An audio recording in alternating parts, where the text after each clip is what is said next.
রাজ্যের মুখ্যমন্ত্রী শুভেন্দু অধিকারীর পর এবার উত্তরবঙ্গ সফরে এলেন কেন্দ্রীয় মন্ত্রী সুকান্ত মজুমদার।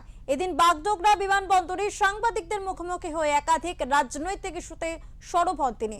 রাজ্যের বর্তমান রাজনৈতিক পরিস্থিতি থেকে শুরু করে বিরোধী দলের ভবিষ্যৎ বিভিন্ন বিষয় নিয়ে নিজের বক্তব্য তুলে ধরেন তিনি।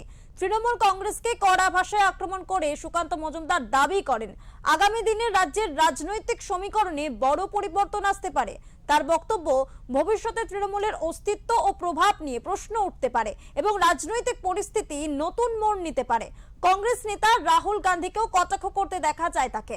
রাহুল গান্ধীর বিভিন্ন মন্তব্য প্রসঙ্গে সুকান্ত মজুমদার জানান, তার বক্তব্য নিয়ে রাজনৈতিক মহলেও অনেক সময় বিভ্রান্তি তৈরি হয়, এমনকি তার নিজের দলের কর্মীরাও অনেক ক্ষেত্রে তার অবস্থান নিয়ে স্পষ্ট ধারণা পান না বলে মন্তব্য করেছেন সুকান্ত মজুমদার।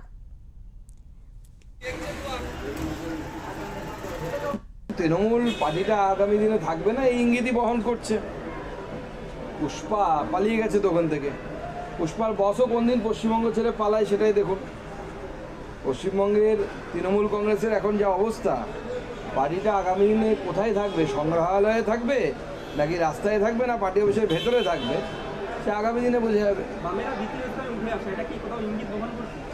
ওখানে তো তৃণমূল লড়াইয়ে ছিল না বলে বামেদের ভোট শিফট করেছে, ইঙ্গিতের কোনো বিষয় নেই।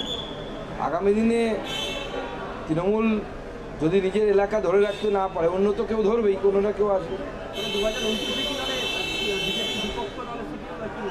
এত তাড়াতাড়ি আমার মনে হয় সেটা হবে না, কারণ তৃণমূল এখনও বেশ কিছু জায়গায় আছে, শক্তিশালী আছে, তারা ভোটও পাচ্ছে। আগামী দিনে বোঝা যাবে যে কোন দল আসল বিরোধী দল হিসেবে উঠে আসে। বাংলার জনগণ যাকে বিরোধী দল বানাবে সেটা নিয়ে তারা বানাবে, কিন্তু বাংলার মানুষ আগামী 20-25 বছর বিজেপিকে ক্ষমতায় রাখছে, সেটা হচ্ছে মূল কথা। এখন তৃণমূল কংগ্রেসকে জাহাঙ্গীর বলুন, ঔরঙ্গজেব বলুন, বাবর বলুন, হুমায়ুন বলুন, আকবর বলুন, কেউ বাঁচাতে পারবে না। তৃণমূল শেষ।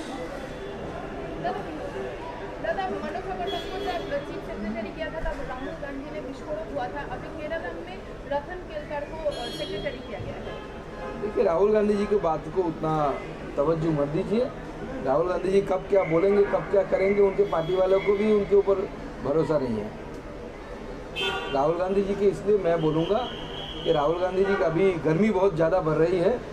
4-5 दिन के लिए टूर में जाइए, फॉरेन टूर में जाइए, घूम के आइए, उसके बाद राहुल गांधी जी फिर आके कूल होके चिल होके बोलेंगे।